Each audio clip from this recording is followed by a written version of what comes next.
Hello, everyone, and welcome to Kick It the Scoops. I'm your host, Cooper, the sole admin of AFL information, trade rumours, and results. We've got a big show lined up for you guys and girls today.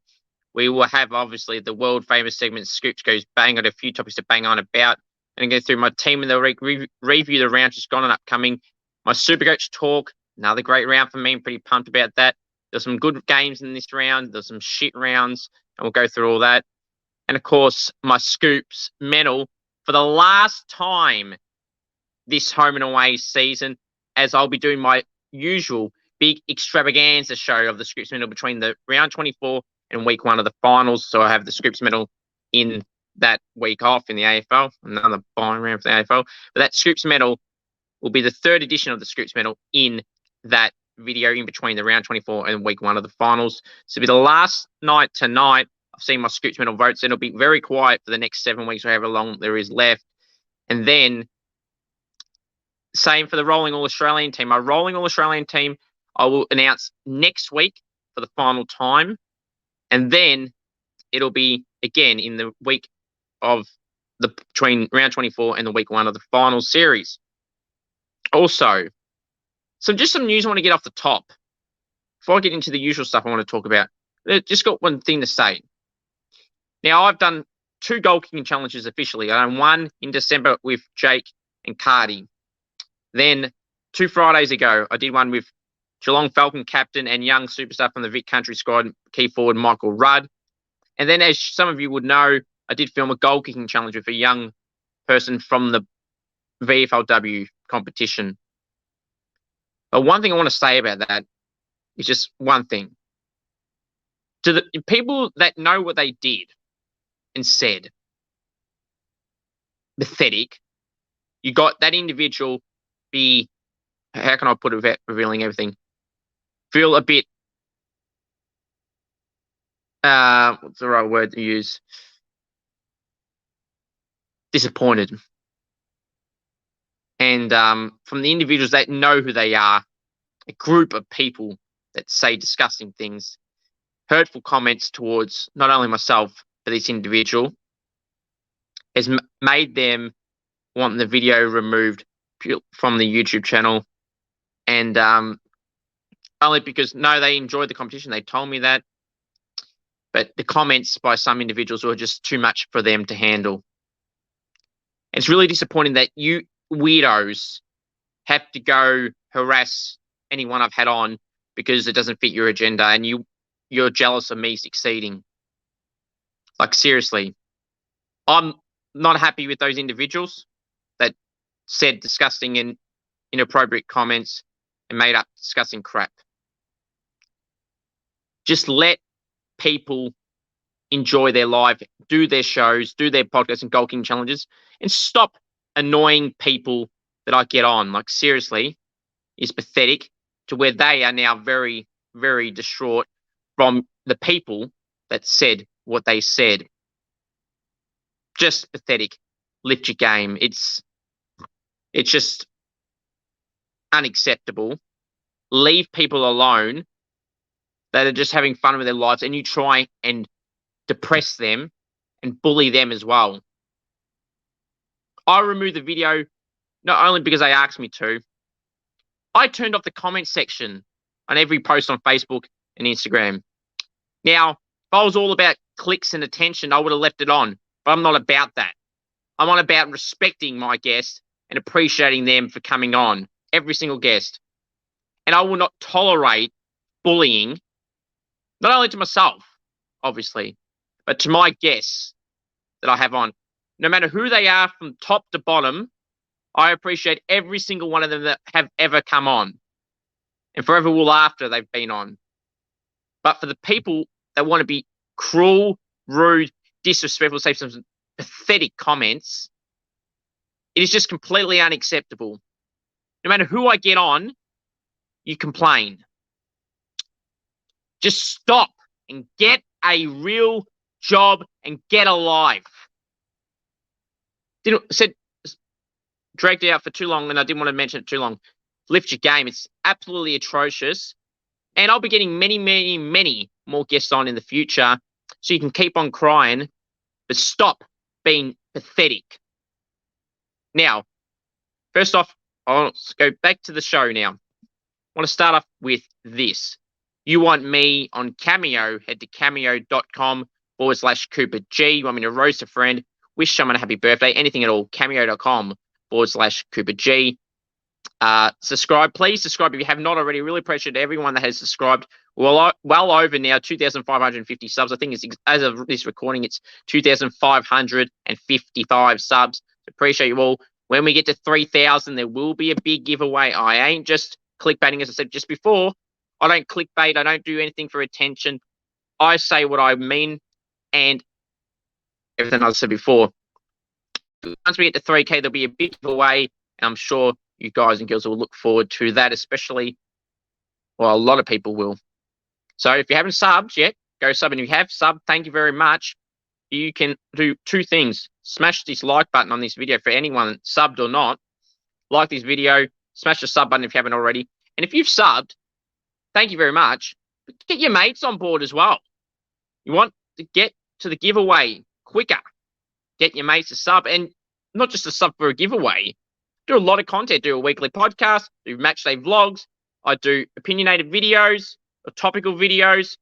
I do interviews. I do goal kicking challenges now. And I've got some more of that lined up in the future. So look forward to that, everyone. But yeah, so go please smash that like button and smash that sub button. Share the videos around so the more people get it. Say, get your mates in your group chats and whatnot and say, guys, you've got to get on Kick It to Scoops. He's a great guy. Loves the Saints. Talks footy, does his interviews, matchday vlogs, etc. And I respond to my fans pretty regularly. Hence doing live streams as well, engaging with my fans. The live streams ain't for me. It's for you guys to want to interact with me, have a chat on this call, or just through the live chat. Do that basically every night, almost every night after 10 p.m. Victorian time or around that time, give or take. So thank you very much. Go sub if you have not already. Okay. Now it's time for the football talk. But one thing I want to bring up firstly is the ladder. It's a decent ladder. After round 16, we have the Pies equal top on 52 points with the Power in second place. 20% separates them, 20.4 to be exact. We get to the Power and the Dan Houston great goal soon. Brisbane Lions in third place on 44 points. There, I think the top three is set. They're going to be the three. But now it's up to fourth, all the way to 14th, or 15th technically. They can mathematically make the 8. I'm going to say it's down to 12 teams. Sorry, 13 teams. It's the Swans, the Suns, the Dockers, the Giants, Geelong, and then the sides that are in the 8th from 4th to 8th. It's really anyone's game. I mean, Melbourne had an opportunity to slip against the dark horse of the competition, the Giants, for me. I've been saying it for months. The Giants are a dark horse, and now they're only 4 points in percentage out of the 8. They've only had one bad game in this year against the Pies. And the games that they may have lost by around 20 points is not showing what the margin truly, the game, how it went. They were up in that game, or they were close the whole way through, and the other team may have piled on a few late cheapies. But in fourth place, on 36 points, it's the Melbourne Footy Club at 126.9%. And in fifth place, on the same points, on 36 points, my Saints at 109.3%.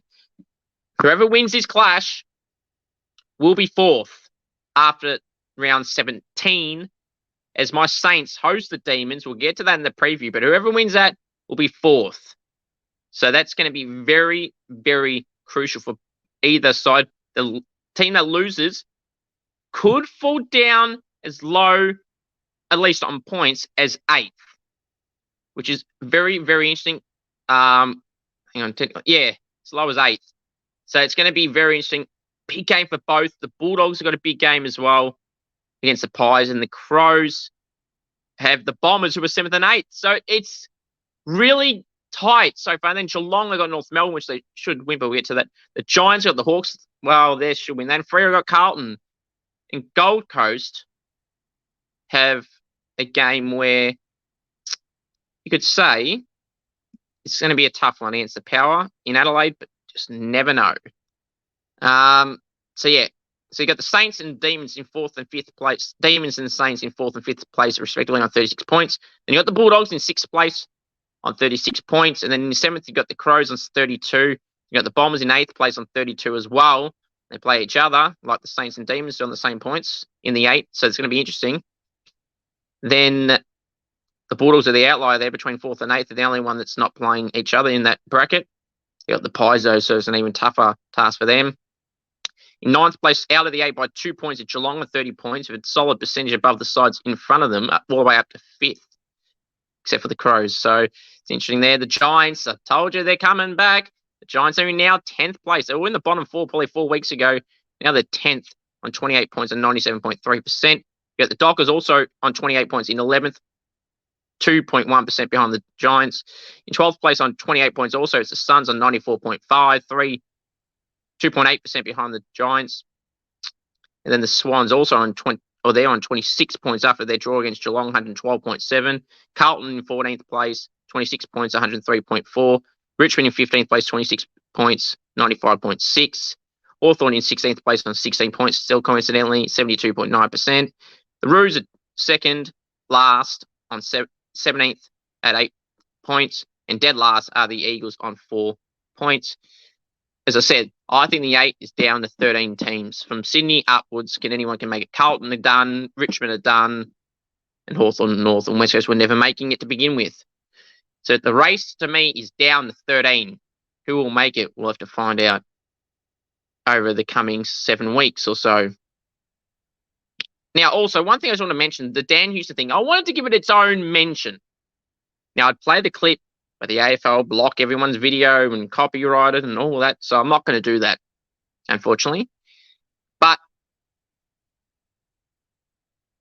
how good were they? Dan Houston. If there's anyone in the AFL, there's 2 players you could trust outside of Dan Houston. It's his 2 teammates, the cannon, Trent McKenzie, and a deadly left footer as well, as along with Trent McKenzie, Kane Farrell. Now, Dan Houston, 55 metres out. The man on the mark was 50 metres out. Wet conditions, slippery ball, waterlogged ball, pressure, distance, angle. Houston's a great kick. He's a long kick. I thought he'd definitely get close if he wasn't to get it. I didn't think he'd be one of those plays where it falls 12 metres short or shanks it. I knew he's a dead eye. He's a great kick, Dan Houston. And this was a moment to remember. Dan Houston. Houston, we don't have a problem. Well, the Bombers have a problem, but the Power don't.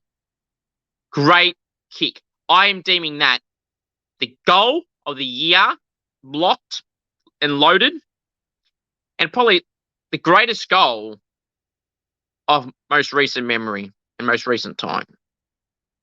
Yes, that's how damn good I thought Dan Houston's kick truly was. Goal of the year and goal, the best goal of recent memory. It is absolutely great. Gold star performance and gold star kick. The time wasn't on his side, but he was calm under the pressure, Dan Houston. Kenny was confident before the kick because he knows what a great kick that Dan Houston is. Great distant kick. The waterlogged ball made it even harder. The pressure, the angle, everything. And Dan Houston delivered to perfection. Dan Houston, we don't have a problem. Now, some things that I have a problem with. Because it's time for the world famous segment, Scoops Goes Bang. Oh, boy, good golly God. Ay. Brad Close had a dangerous tackle on Aaron Francis. Or some players say Aaron Francis. Or some commentators, I mean. Anyways. Now, it was a dangerous tackle. Let's put plain and simple. 99% of players have been getting a week for that. So why not break close? Oh, he's a Geelong player. Oh, forget about it. But really all I've got to say on that, it's a Geelong player. 99% of players in the comp have got suspended for that. Whether you think suspension or not is completely different, but you know they've been giving them. Why not this one? He's a Geelong player. Plain and simple, it's ridiculous. It really, really, truly is. I'm just lost for words every week. I'm just repeating myself every week. The umpiring is garbage. Tribunal is garbage. Fix it.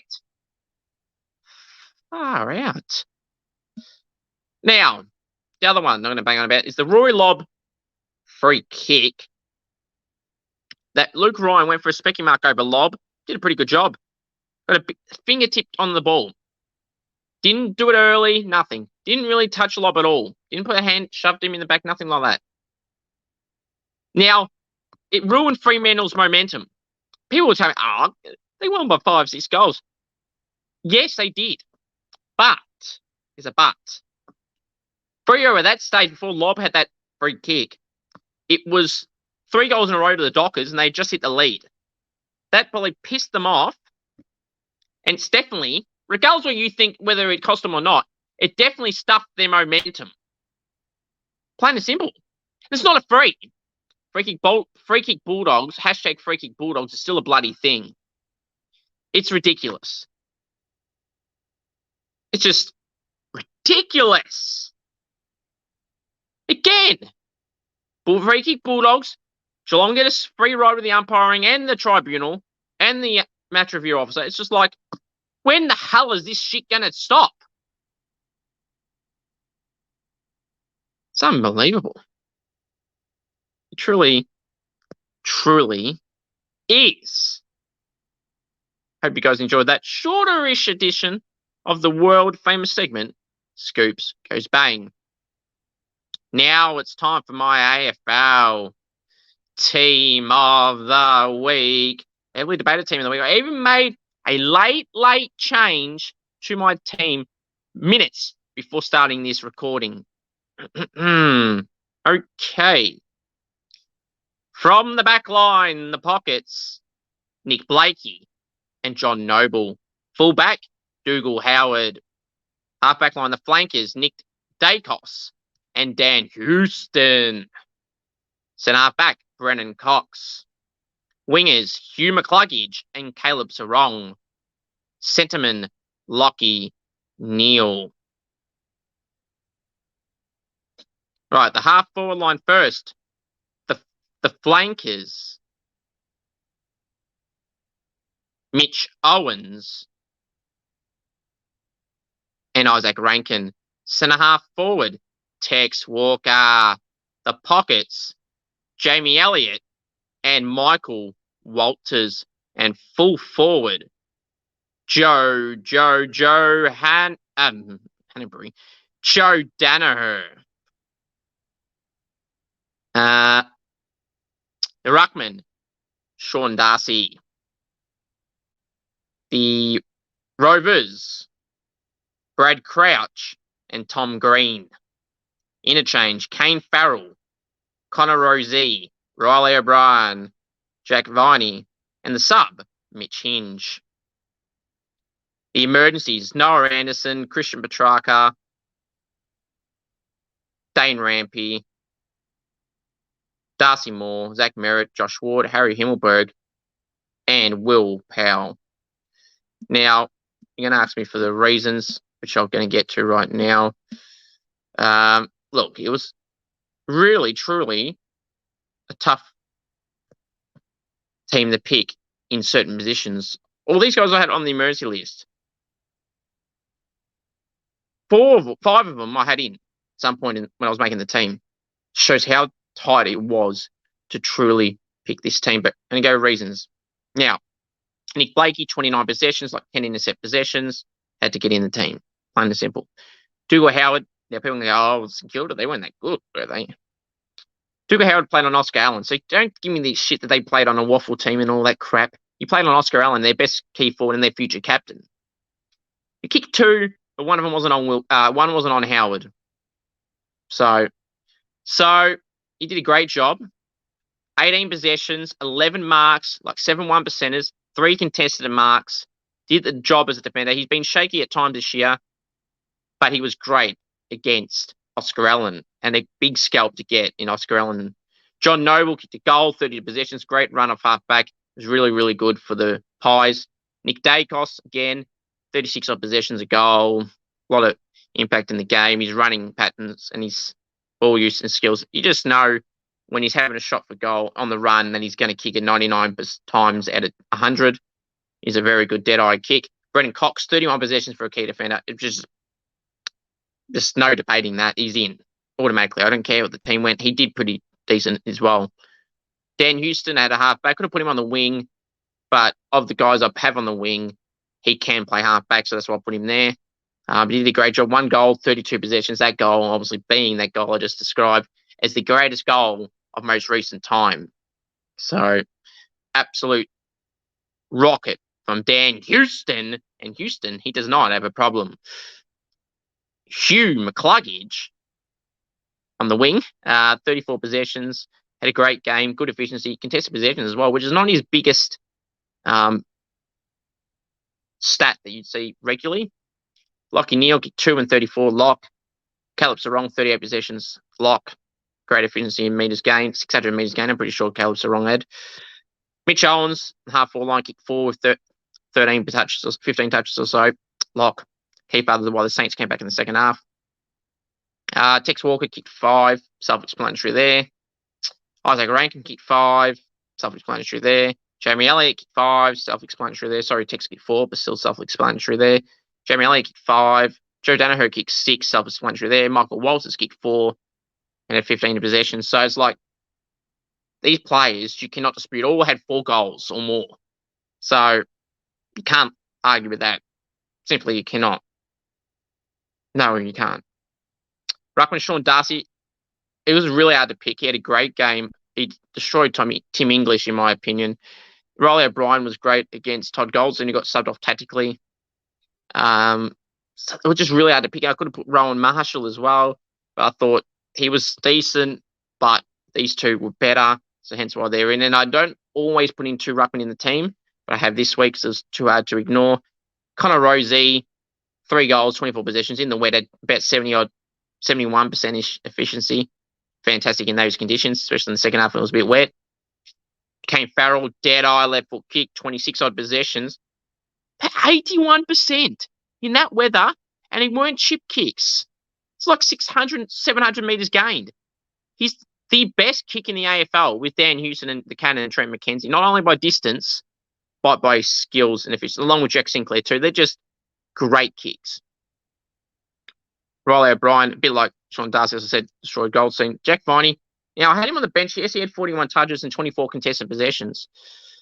He had like 10 turnovers and 49% efficiency. It was a real hard one for me to grade him, whether he deserved to be in the team or not. It was terrible conditions there, which is why I fitted him on the bench. The sub, Mitch Hinge, 26 possessions, good run off halfback, 600 odd metres gained again. Back-to-back weeks for Mitch Hinge, and back-to-back weeks in my team of the week. So I don't know Mitch Hinge. So that's my team of the week. Okay, it's now time to go through reviewing the round 16 games. And what an interesting round of footy it really, really was. You had the game on Thursday night at the Gabba. The Lions 134, smashed the Tigers 53, Brisbane by 81. Andrew McWalter's first big loss as the Tigers interim coach. They got what they deserved. They had no effort. No Justin Martin is an illness. I get that, but it doesn't change 81 points. Lions are on top from the get-go, and it was great to see the Lions get a big win and solidify a spot in the top 3. And Richmond, their finals are, if they were a chance, they probably just slipped away. Done. I'm calling it now. They're done. I've called it done earlier. I'm definitely calling it done now. Friday night at the SCG, Swans and Geelong, a draw of 54 points. Robbie Fox, Tom Hickey, and a few other players had multiple opportunities to score. This was a game where Swans had full control of the majority of the game, just could not capitalise on the scoreboard. Goulden and Parker and Blakey were all right. Brian Myers was Geelong best player. It's just Dane Rampedy pretty solid too on Hawkins. It's like, and Malikan, it's just, I don't know. This is a pretty average draw. Another reason it was tight, it was only some people enjoyed it because it was a tight game, tight finish. Swans should have won. Not just because they missed, but the way they played in general. I'm going to go through this one for too long. The Crows smashed the Roos, 138-72. 66 points. It's just, what do you want me to say? Crows, it was at halftime, it was like 51-89 or something at halftime. I just started the third. It was insane high scoring. then the Roos couldn't keep up that high scoring in the second half where the Crows did. Tex, Rankin, Dawson, O'Brien, and some others ranked kick 5, so they were all pretty good. And for the Roos, Harry Shoes was probably their best player at 31 disposals. The other game, early game, the better game, the Western Bulldogs 102 defeated the Dockers 73. Western Bulldogs by 29 points. Sarong, Darcy, Joe Miss kicked 4. I must not forget his efforts. Luke Jackson and Josh Tracy were pretty bad. Josh Tracy shouldn't be in the team. Net 5 got that plantar fascia injury. They don't know how they're going to have to manage it. He was just much sore than general. So that's not good for Nat 5 for Wish Fifield, the best 2-time Brownlow medalist, who deserved them Brownlows. Bulldogs, their best player. Chamara kicked 4. Was probably their best player. One of their best players anyway. As I said, I mentioned the Lobb thing earlier with the Free and Luke Ryan, so I'm not going to go through that again. The game was, the Bulldogs were kind of in control, but the Dockers were never out of it. Now, a game that I thought the Suns could win this because of the way the Pies had shown vulnerable form in the last 2 games, the one in Melbourne and then the week after against Adelaide. Gold Coast 42, smashed by the Pies 120, Collingwood by 78 points. I did go to the Collingwood training session. I've seen them train on Friday. Tom Mitchell was going through a fitness test. But yeah, in this game alone, Dacos and that were good. Jack Crisp did fine. Jamie Alec kicked 5. The Suns, Noah Anderson was their best at 35 possessions. Disappointing for the Suns, and it just makes their finals chances even harder now with that spanking, confidence, and the other teams winning around them. The game of the round was the Bombers and the Power. Bombers 74, Power 78, Port by 4 points. Jai Caldwell kicked a late goal with a minute and a half to go, or minute 23 to be precise. Thinking, we got it home. Well, no, Dan Houston sat another saying that. Said, they ain't happening on my watch, pal. And Houston, as I mentioned, absolute elite goal. Dan Houston, Butters, Rosie. Now, they had just a fun fact for you guys. I thought this was just very, very strange that Port Adelaide, on the Thursday night team sheet, they had dropped Narkle and Josh Sin. Okay. Then Josh Sin came in for Junior Rioli on the Friday. Don't know why Rioli was out. I'm assuming because he didn't pull up pass fitness tests or whatnot. So then Josh Sin came back in. Then on Saturday, that was on Friday. Then on Saturday night, Josh Sin was a late out just by being out, not injury or nothing, illness, nothing. Narkle was back in for him, and Jace Burgoyne was put to the sub. So Josh Sin got dropped twice in 3 days. Thursday night, Friday night, he came in. Saturday night, he went back out, and then wasn't even to the sub. So he really got dropped 3 times. Yikes. And then more drama. Scotty Lycett went through the banner and was somehow injured doing some fitness tests, and he's out, and he may miss a month now, they say, possibly. And debutant ruckman Dante Visitini had to come in, do some warm-ups for the first 10 minutes of the first quarter. Then young fella, unfortunately for him, got subbed out. He's from Victoria. His parents apparently got there in time, so it's good to hear. But at least for him, I suppose he got the win. And who's to say? I'd like Finlayson as a ruck, to be honest. Sam Hayes, I don't know what's to go with him in the Sandful.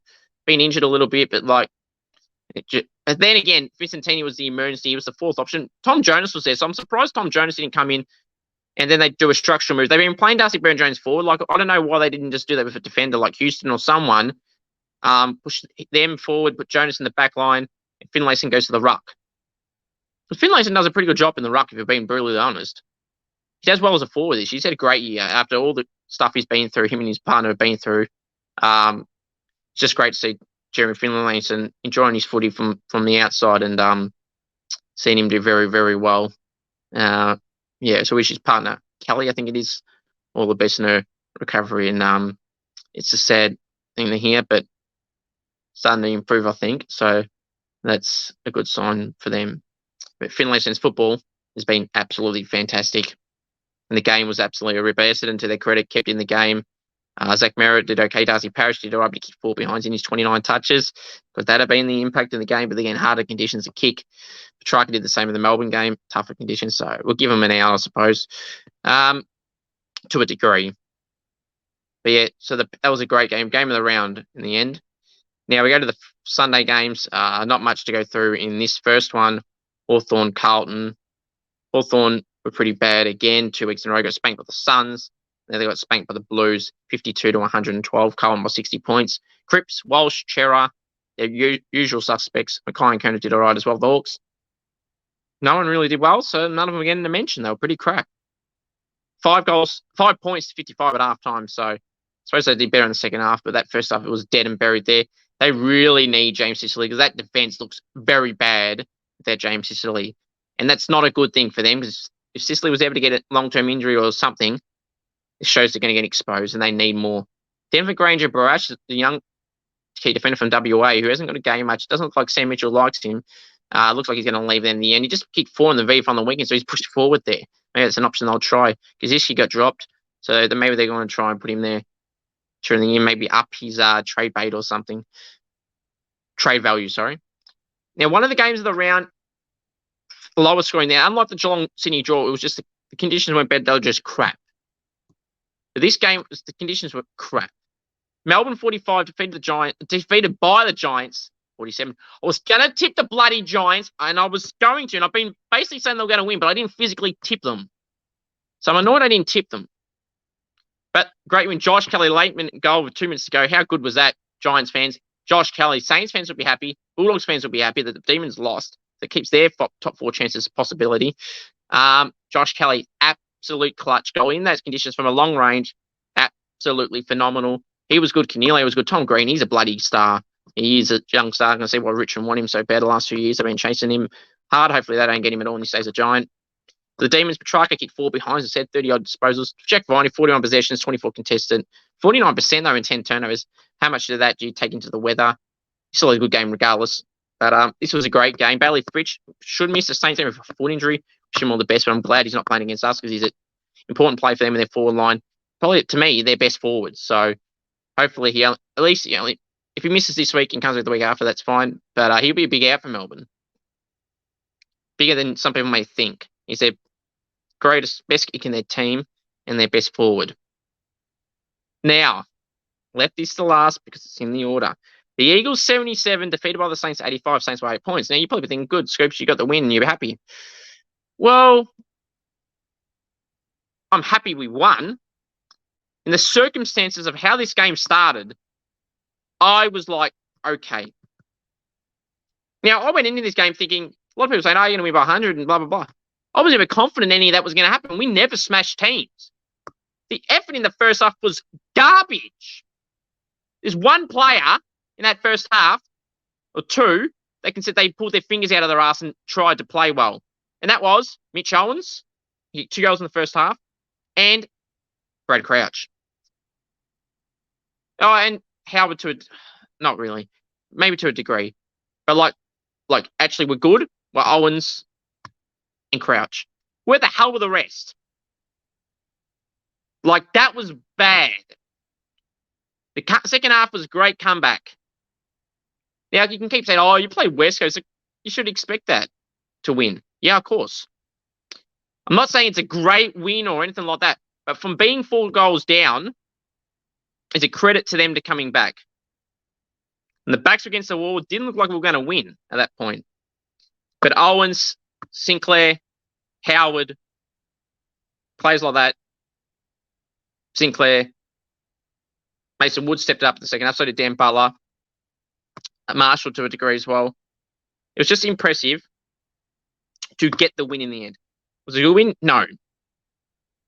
Should they won by more? Absolutely. Win's a win. People keep telling me, oh, well, you're shit. And you've been saying it for weeks. You're saying, no, you're not going to make the 8. You're not going to make the 8. No, I'm going to make the 8. Been in the 8 every round this year, dipshits. How long are you going to keep saying that for? Was it convincing me? No, it wasn't. But still living rent-free in your heads. We're still 5th. You'll still complain. We make the 8 and we get out in the first week of finals. You'll still whinge and say we were shit. If we don't make the 8, I'll be disappointed. But still, overall, would be a decent season. Because if we don't make it, we're only just missing out. So, but I think we do make it. We should make it. So after Melbourne, we got Hawks and North Melbourne, which I know the Hawks just beat us, but let's be real. We should be beating them this time around, and North Melbourne as well. So we should be winning those games. If we can pinch a Melbourne game or the Gold Coast game coming up, that'll do big confidence for us. to retain a spot in the 8 while it's so tight. Who's to say if we beat Melbourne this week, we'll be 4th at the end of the round. It'll be a tough game, but here we go. As I said, in this game overall, Sinclair, Howard, Owens, and Crouch. Crouchy has 17 tackles. Absolute beast. Great game from my man Crouchy. Completely underrated. And Ross credited some plays after the game, and he didn't even mention him. 28 possessions, 17 tackles, Ross. What's your issue with Brad Crouch? There's plenty of games he's done well, and you're not even mentioning when you mention other names. His coaches vote same. Media, the same. Give Brad Crouch more freaking credit. He deserves more credit. I give it every week because I know football and I know good players and players that are in good form when I see it. Media just pick who they like. I don't Crouch, you're doing well. Poll well on the BNF. Well, I say you should be. But then again, the coaches are doing the bloody votes, so probably not even be top 5 and you'd be robbed. It should be neck and neck. It should be Sinclair and then you. And maybe Owens. That's what it should be. That should be the top 3. Anyway, all right. Now it's time to go through for the final time this year until between the bye round between round 24 and week 1 of the finals. It's the Scoops medal for the last round. I'm going to reenact it like the great Gillan McLaughlin. Round 16, Brisbane v Richmond. Brisbane, H. McCluggage, 1 vote. Brisbane, Al Neil, 2 votes. Brisbane, J. Danaher, 3 votes. Sydney v Geelong. Sydney, Al Parker, 1 vote. Sydney, N.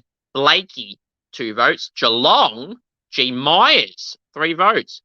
Western Bulldogs v Fremantle. Fremantle, B. Cox, 1 vote. Fremantle, S. Darcy, 2 votes. Fremantle, C. Sarong, 3 votes. Adelaide v North Melbourne. Adelaide, R. O'Brien, 1 vote. Adelaide, B. Keys, 2 votes. Adelaide, I. Rankin, 3 votes. Gold Coast v Collingwood, 1 vote. J. Elliott, 1 vote. Gold Coast v Collingwood. Collingwood, J. Elliott, 1 vote. Collingwood, J. Noble, 2 votes. Collingwood, Ndakos, 3 votes. Essendon v Port Adelaide. Port Adelaide, K. Farrell, 1 vote. Port Adelaide, C. Rosie, 2 votes. Port Adelaide, D. Houston, 3 votes. Hawthorn v Carlton. Carlton, S. Walsh, 1 vote. Carlton, P. Cripps, 2 votes. Carlton, A. Chera, 3 votes. Melbourne v GWS. GWS, J. Kelly, 1 vote. Melbourne, J. Viney, 2 votes. GWS, Tom Green, 3 votes. West Coast v St Kilda. St Kilda, J. Sinclair, 1 vote. St Kilda, M. Owens, 2 votes. St Kilda, B. Crouch, 3 votes. The leaderboard after round 16. In 3rd place on 20 votes, Tim Taranto. In 2nd place on 22 votes, Nick Dacos. And in 1st place on 25 votes, Jack Sinclair. It is neck and neck in that top 3. There's a bunch of guys on 19, 18, 17, 16, all the way down to 10 votes. But it's so bunched up. It's so bunched up. So let's just show you the votes right there to recap it. Well, there's a leaderboard, sorry, after round 16. Remember, last round of bringing it up on the podcast, be a big extravaganza show for round 17, 18, 19, 20, 21, 22, 23, 24, all in that week. So keep an eye out for that. There you go. Sinclair on top of 25 votes. Dick Dacos 22 and Tim Taranto 20. Go through the votes one more time. The Richmond game, it was Joe Danaher, 3 votes. In the Swans game, it was Brian Myers. In the Bulldogs game, it was Caleb Sarong. In the Crows game, it was Isaac Rankin. In the Gold Coast game, it was Nick Dacos. In the Power game, it was Dan Houston. In the Hawks game, it was Adam Chera. In the Giants game, it was Tom Green. And in the Saints game, it was Brad Crouch. Leave your thoughts down below, guys, on what your thoughts were on my votes and what you would have done differently. Now it's time to go through my Supercoach talk. Great score. I scored 2,400 and I'm still in the top 7%. I'm pretty happy with this. I had Rory Lobb as captain. So had I not had Rory Lobb as captain and a few other positional moves, not positional moves, a few players perform better, I could easily score 2,600. That's not really an exaggeration because some of the guys that scored like 140-ish, if I had them as captain, that's 280-ish as captain. With Laird, I only got about 160. So it's 120 more points. That gets me to 25-20. Then if a few other guys outside of that captaincy choice perform a bit better, it just... Actually, so I'd have to take 82 points off Laird. So that would be 23-20, get 280. It's still about 2,500, and then you add more from there. 100 more points for a few more players to get 30 more points each. It just 10 points here, 10 points there. Should have got 2,600. So still a great score. Stay at the top 7%. I feel if I had got 2,600 and got the captaincy choice right, I could have gone up another percent or to the top 5%. But I'm still pretty happy. This is my backline still. Dawson, Sinclair, Sicily. Oh, no, it's not Sicily. Hang on. Why the hell has that not changed? Was that an old graphic? Oops. I was going to say I don't have Sicily. I wanted to keep him. Okay, I've just had to change it. Sorry. All right. So Dawson, Sinclair, Tom Stewart, Nick Dacos, Will Day, and Harry Sheasel. Bench, Osen Mullen, Charlie Constable. Midfields are Rory Laird, Andy Brayshaw, Lockie Neal, Matt Rowell, Tracker, Salrong, T. Mitchell, and Paddy Cripps. I'll go through the rest of them before I give my opinions on some players. And I'm looking at potentially getting rid of. There's 6 trades to go. We got Jesper Fletcher, who just brought in last week. Matt Roberts, Ryan Angwin, Rux, Jared Witts, and Kieran Briggs. We'll get to that in a second too. Bench Ned Moyle forwards. Dunkley, Zeeble, Cornelio, Rosie, Taranto, and Goulden. Bench Ryan Marrick and Blake Drury. I mean, I've got 6 trades. I've got about 63,000 remaining. So there's some players that I'm looking at getting rid of. Paddy Cripps and Tom Mitchell. Harry Sheasel and Will Day. Then I'm also looking at my man Witsy and Kieran Briggs. Because of the scores they've gotten. Not so much Briggs. I mean, it's just because if I want to get Ryan Marshall or Tim English back, it's just that's probably how.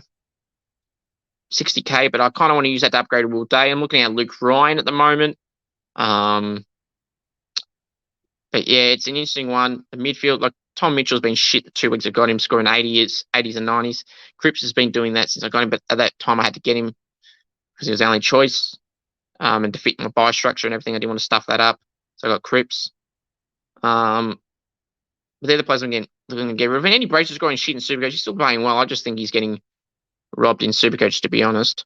But yeah, they're the ones I'm thinking of getting rid of. Who I get, I've got 6 trades, so there's 7-8 rounds left. So I can't just waste 2. But to potentially upgrade Will Day to Luke Ryan and get Callum Mills, who's only 400k, Tom Mitchell potentially, then it's just very interesting what I could do there. It's just something I'm looking at. Luke Ryan and Callum Mills are the 2 I'm thinking about at the moment for Will Day and Tom Mitchell. They're the ones I'm thinking of the most. All right. Now it's time to go preview round 17. It'll start all the way on Thursday night at the MCG. It is Richmond hosting the Swans at 7:20 Victorian time. Interesting game to tip this one. I'll be going for the Swans in this one. Will Buddy return? We'll have to wait and see. There, Friday night at the Marvel Stadium in Melbourne, 7:50 Victorian time. It's the Bulldogs been hosting the Pies. Going for the Pies. I think the Pies will be quite confidently winning by 30 points, to be honest. Saturday at the Gabba, 1:45 is the Brisbane Lions hosting the Eagles. 1:45 Vic time at the Gabba. Brisbane winning easily, obviously. Giants, Hawks, 4:35 at Giants Stadium in Sydney, Saturday twilight. I'll be going for the Giants to win pretty comfortably here and keep their spot in the 8 in contention. The big big game Saturday night at Marvel Stadium. It's my Saints hosting the Melbourne Football Club. I'm obviously going to tip my Saints 7:25 Victorian time. I'm going to go for the Saints here. I know we weren't great against West Coast and had some patchy form late against Richmond and Hawthorn and that in the last month or so. But I'm going to back our boys in. We then tend to play better against the better teams. We don't do well against the bottom teams as much. Even if we win, it's just the margins are like really low. Whereas we go better against the top teams and the teams that are in the 8 contention. So, give me the Saints, obviously. It'll be a tough one, though, for sure. Bailey Fitch being out will help. Rowan Marshall. And bring in Tom Campbell and Jack Billings Ross. And Zach Jones and Jack Vitale and Tom Highmore. Drop Ryan Burns. Sharman's probably going to be out injured. Brad Hill's probably going to be out injured. Battle's out of concussion. Take them out. Campbell, Highmore. 2 automatic ins they should be. And Billings as well, 3. And if Vitale is not injured, because he did go off at halftime of the VFL, I didn't see him come back. I didn't see what happened. But they're the players that should be in the mix. And Dan McKenzie after the week after, but he did also go off late in the game. And I didn't see him either and didn't see what happened. So hopefully they're both all good. So we're going to have the Saints, obviously. I'll go by 15 points. Port Adelaide beat the Suns at the Adelaide Oval, 7:40 Victorian time, Saturday night. Going for the Power. They should win by 30 points. Sunday games, 1:10 at GMHBA Stadium on Sunday. Geelong hosting the Rouge. Geelong win easily, unfortunately. Now, one of the games of the round, this should be 3:20 at Marvel Stadium, Victorian time. On Sunday, it's the Bombers hosting the Crows. Crows don't do too well away from home, but I'm going to tip the Crows here. And the final game of the round, Sunday, 4:40 at Optus Stadium, 4:40 Vic time. It's the Dockers hosting the Blues. I'm going to go for the Dockers to win by 30-odd points. Now, my final thoughts are simply this. You want me on Cameo, to cameo.com/Cooper G. Want me to roast a friend, wish someone a happy birthday, anything at all, cameo.com/Cooper G. And please subscribe to this video if you haven't already. I would greatly, greatly appreciate it if you go smash that like button and smash that sub button. Share the video around. Share my channel around. Get your mates who love football to sub. If you love football and you love engaging with people on YouTube and whatnot, get them to sub. We'd greatly, greatly appreciate it. Until next week, everyone have a great one. The most important thing of all to remember is go to the Saints. And, of course, be respectful. Be kind to people. Don't be rude. Get alive. Stop being a keyboard warrior. Stop ruining people's stuffing around with people's heads. And get alive. Thank you. Acknowledge me, the one. And WWE Money in the Bank was absolutely awesome. Roman Reigns pinned for the first time in 3.5 years. I am absolutely still shocked to that. What a great show that was. Drew McIntyre was back. He ain't leaving. And John Cena, you can't see me, is back again. At least for now.